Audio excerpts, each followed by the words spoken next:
پری ایکلیمشیا جو کہ ایکلیمشیا سے پہلے کی سٹیج ہے وہ تقریباً 1 in 20 کیسز میں ہوتا ہے. یعنی اگر 20 خواتین پریگننٹ ہوتی ہیں تو ان میں سے ایک خاتون کو بلڈ پریشر کے لیے اور اس کے ساتھ ایسوسیٹیڈ پرابلمس کی بیماری ہو سکتی ہے. اور یہ ڈفرینٹ لڑکیوں میں ڈفرینٹ لیولز کی ڈیزیز ہوتی ہے. کئی لوگوں میں صرف بلڈ پریشر ہوتا ہے اور کئی لوگوں میں پراپر پری ایکلیمشیا جب بن جاتا ہے تو ایسوسیٹیڈ جو دوسری آرگنس ہیں باڈی کے مثلاً کڈنی اور لیور وہ بھی افیکٹ ہوتے ہیں اور برین افیکٹ ہوتا ہے. اس کی وجہ سے میم صرف ایک چیز ایڈ کیجیے گا, اس میں ہیریڈیٹری فیکٹر ہے؟ یہ دیکھا گیا ہے کہ جو پریگننٹ خواتین جب خود وہ ماں کے پیٹ میں تھیں اگر ان کی والدہ کو بلڈ پریشر کی بیماری اس زمانے میں تھی جب وہ اپنے ماں کے پیٹ میں تھی تو زیادہ چانس ہے کہ انہیں بھی یہ پرابلم ہوگی. تو مجھے یہ بتائیے گا, یہ جو آپ نے نمبر بتایا یہ تو بہت ہائی ہے, 5% سیفلی سیئنگ کہ کسی بھی مطلب ہماری رینڈملی اگر ہم سیمپل اٹھاتے ہیں تو 5% اس کا پریولنس ہے. رپورٹ کتنا ہوتا ہے یہ؟ رپورٹ اب تو کافی ہوتا ہے اور ہمارے بڑے ہسپتالوں میں جو اسپیشلی جو سمر کا سیزن ہے اس میں ایکلیمشیا اور پری ایکلیمشیا زیادہ دیکھا جاتا ہے. اور یہ عام طور پہ بیماری ہے تقریباً یہ جو لڑکیاں بہت جلدی پریگننٹ ہو جاتی ہیں مثلاً 16-17 سال کی ٹین ایج پریگننسیز جو ہیں, اور یا پھر جو اولڈر پیشنٹس ہوتے ہیں. اولڈر پیشنٹس جو ہیں ان میں اکثر آلریڈی بلڈ پریشر کی بیماری ہوتی ہے. مثلاً اگر پیشنٹ 30-35 کی ہے اس میں ہو سکتا ہے پہلے سے بلڈ پریشر کی بیماری موجود ہو.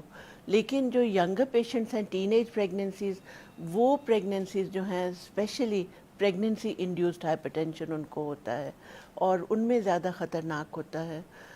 جب پریگننسی کے دوران خود پلیسینٹا کی وجہ سے جو بلڈ پریشر ہمارا بڑھتا ہے اس میں جو میکینزم ہے وہ تقریباً اس طرح سمجھ لیں کہ چھوٹے چھوٹے کلاٹس جسم کی ڈفرینٹ جگہ کی جو آرٹریز ہیں ان میں پھنس جاتے ہیں جس کی وجہ سے ان پرٹیکولر آرگنس کو ڈیمیج کرتے ہیں. اور جو مین آرگن جن کو یہ پری ایکلیمشیا کی کلاٹس مائکرو کویگولیشن جو افیکٹ کرتی ہے وہ ہمارا برین ہے, ہمارے کڈنیز ہیں اور ہمارا لیور ہے. ہوتا ایسے ہے کہ جیسے جیسے 20 ہفتے کے بعد کی پریگننسی ہوتی ہے, آپ جانتے ہیں کہ ٹوٹل پریگننسی تقریباً 40 ہفتے کی ہوتی ہے. سو مڈ ٹرم میں جب لڑکیاں پہنچتی ہیں تو وہاں پہ ان کا بلڈ پریشر شروع میں تھوڑا سا انکریز ہونا شروع ہو جاتا ہے. اگر تو وہ ڈاکٹر کو دکھا رہے ہیں یا وہ کسی ہیلتھ سینٹر میں جا رہی ہیں تو یہ پرابلم جلدی پک اپ ہو جاتا ہے. جب پرابلم جلدی پک اپ ہو جاتا ہے تو اس کا علاج بھی بہتر ہو جاتا ہے. لیکن اکثر لڑکیاں کافی دیر سے ہاسپٹل میں آتی ہیں.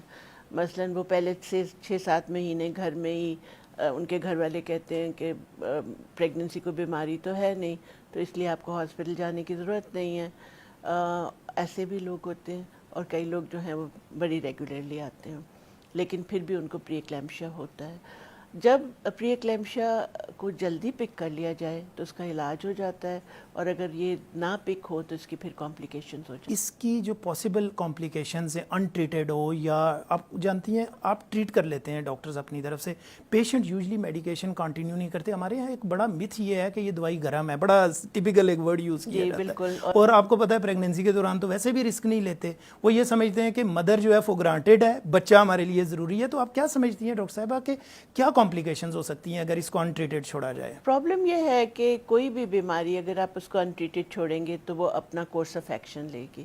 کورس آف ایکشن یہ ہے کہ شاید آپ اگر بہت لکی ہیں تو وہ اسی سٹیج پہ رہ جائے گی, لیکن عام طور پر یہ بیماریاں پروگریسو ہوتی ہیں.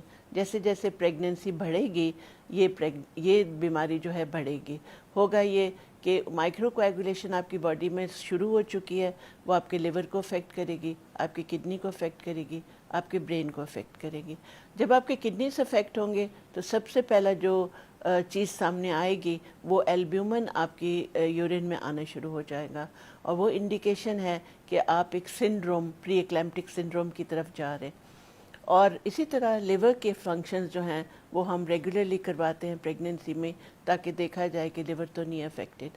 اور کمپلیکیشنز میں جب یہ کمپلیکیشن بڑھ جاتی ہیں تو پیشنٹ کو سب سے پہلے جو پیشنٹس گھر میں رہ رہے ہیں یا گاؤں میں ہیں اور فار دیٹ میٹر ایون شہروں میں ہیں، ان میں یہ ہے کہ اگر وہ کمپلیکیشنز بڑھ جاتی ہیں تو اچانک مریض کو ایک دورہ پڑے گا، اس کو فٹ پڑے گا جس میں وہ بے ہوش ہو جائے گی اور اس کا جسم کانپنے لگے گا، اور تب جب وہ ہاسپٹل میں لاتے ہیں اس کو تو اس وقت وہ سیریس کنڈیشن میں ہوتی ہے۔ میم یہ بتائیے گا موٹیلٹی ریٹ کتنا ہے اس میں؟ موٹیلٹی ڈیپینڈ کرتا ہے کہ پیشنٹ کی پرابلم کو آپ کس وقت پک کر لیتے ہیں، اور ڈپینڈ کرتا ہے کہ آپ کس جگہ پہ ہیں، سو ویریبل ہے۔ اگر آپ ٹیچنگ ہاسپٹل میں ہیں اور آپ کو بہت اچھے ڈاکٹرز ایک ٹیم لک آفٹر کر رہی ہے تو پروبیبلی آپ کی جان بچ جائے گی، لیکن اگر آپ ایک چھوٹے کلینک میں ہیں، ایک دیہات میں ہیں، چھوٹی جگہ میں ہیں جہاں پہ ایک ٹیم ورک پورا موجود نہیں ہے، ملٹیپل نمبر آف ڈاکٹرز موجود نہیں ہیں، وہاں پہ آپ کی جان کو خطرہ ہے۔